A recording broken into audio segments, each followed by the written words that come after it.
ગુજરાતમાં રાજકીય પરિસ્થિતિ સતત બદલાતી જોવા મળી રહી છે અને ખાસ કરીને છેલ્લા કેટલાય સમયમાં આમ આદમી પાર્ટી ગુજરાતમાં અનેક વિવાદો વચ્ચે ઘેરાયેલી જોવા મળી રહી છે।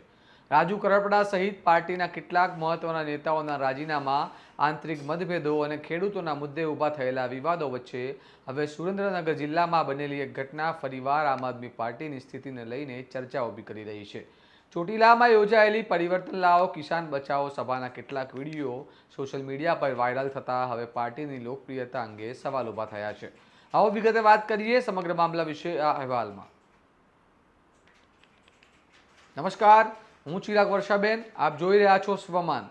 ગુજરાત આમ આદમી પાર્ટી છેલ્લા થોડા સમયથી સતત ચર્ચામાં રહી છે। ખાસ કરીને ખેડૂત નેતા રાજુ કરપડાના રાજીનામા બાદ પાર્ટી પર અનેક પ્રકારના આક્ષેપો લાગ્યા હતા। ત્યારબાદ પાર્ટીના કેટલાક અન્ય પ્રદેશ કક્ષાના નેતાઓએ પણ રાજીનામા આપતા પાર્ટીની આંતરિક સ્થિતિ અંગે પ્રશ્નો ઊભા થયા હતા। રાજુ કરપડાએ રાજીનામું આપ્યા બાદ અનેક કિસાન ક્રાંતિ સભાઓ યોજી પોતાનું શક્તિ પ્રદર્શન કર્યું હતું। આ દરમિયાન તેમણે આમ આદમી પાર્ટી પર પણ આકરા પ્રહારો કરતા કહ્યું હતું કે ખેડૂતો હવે આમ આદમી પાર્ટીનો અસલી ચહેરો ઓળખી ગયા છે। આ બધાની વચ્ચે આમ આદમી પાર્ટીએ ખેડૂતોની સાથે રાખવા પરિવર્તન લાવો કિસાન બચાવો યાત્રા શરૂ કરી છે।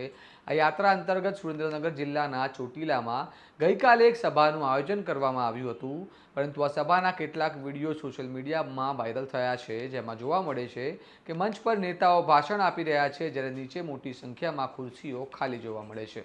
વિડીયોમાં આમ આદમી પાર્ટીના નેતા પ્રવીણ રામ ભાષણ આપી રહ્યા છે અને સભામાં હાજરી ઓછી હોવાના દ્રશ્યને લઈને હવે રાજકીય ચર્ચાઓ તેજ બની છે।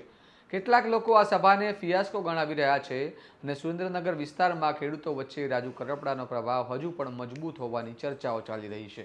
હવે જોવાનું રહેશે કે આગામી સમયમાં આમ આદમી પાર્ટીને ખેડૂતોનું સમર્થન કેટલું મળે છે અને શું ખેડૂતો ફરીવાર પાર્ટી સાથે ઊભા રહે છે કે પછી રાજુ કરપડાની આગેવાનીને વધુ સમર્થન આપે છે। આ મામલે તમારું શું મંતવ્ય છે અમને કમેન્ટ બોક્સમાં જણાવો અને આવા વિગતવાર અહેવાલ માટે સ્વમાનની ચેનલને લાઇક, શેર અને સબસ્ક્રાઇબ કરવાનું ભૂલતા નહીં। નમસ્કાર।